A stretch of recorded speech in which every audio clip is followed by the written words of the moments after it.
quand nous insérons un instrument virtuel sur une piste MIDI, nous avons ce type, et que nous sommes sur le mode note, nous avons ce type de grille qui apparaît sur les pads. À quoi cela correspond-il? Eh bien, tout simplement, cela correspond à une gamme qui est mappée, car c'est un instrument qui est chromatique. Nous pouvons jouer des mélodies, voire des accords. Alors, pas avec le Monarch, parce que le Monarch est un instrument monophonique, donc on ne peut jouer qu'un seul son à la fois, mais s'il était polyphonique comme le piano, nous pourrions jouer des accords, ce que nous allons pouvoir faire avec un autre instrument.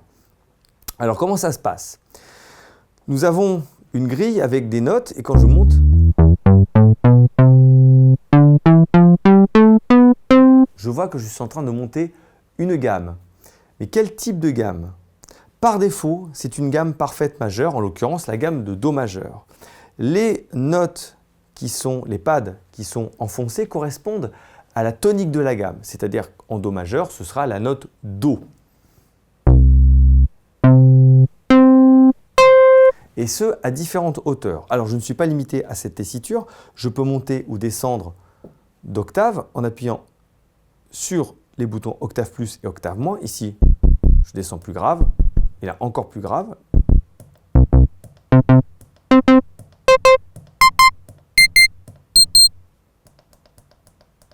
Et c'est affiché sur l'écran. Donc là, on joue de Do-Do, de Do 2 à Do 6, C2 à C6. Pourquoi la lettre C?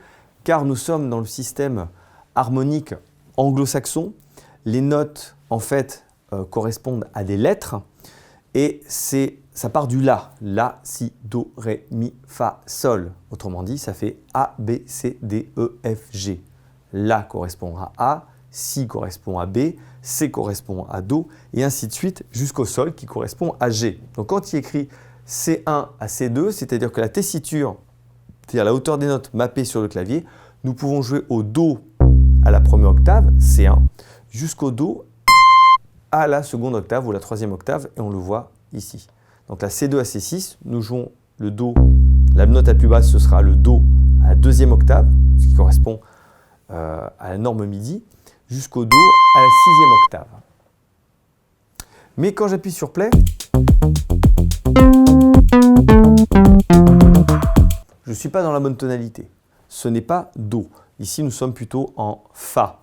Je vais pouvoir choisir le type de la tonalité et le type de gamme à mapper ici sur les pads du push. En appuyant sur le bouton Scale qui est situé en bas à droite. J'appuie sur Scale. Sur l'écran, nous avons mappé sur les boutons en haut et en bas les 12 tonalités. Donc, de La qui est A jusqu'à Sol dièse qui sera G dièse. Elles sont mappées sur les boutons, vous voyez, Do, G c'est Sol, Ré c'est D, La c'est A c'est La, E c'est Mi, etc. Alors, elles sont mappées en fait selon ce qu'on appelle le cycle des quintes. Donc ça fait Do, Fa, Si bémol, Mi bémol, La bémol, Ré bémol, Sol bémol, Si, Mi, La, Ré, Sol, Do. Autrement dit, pour ceux qui connaissent le solfège, ces tonalités sont placées en fonction du nombre de dièses et de bémols de chaque tonalité.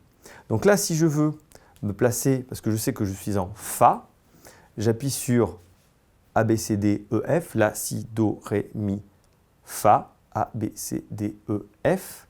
Donc je cherche F, voilà. Et du coup, les notes sombres correspondront à un Fa.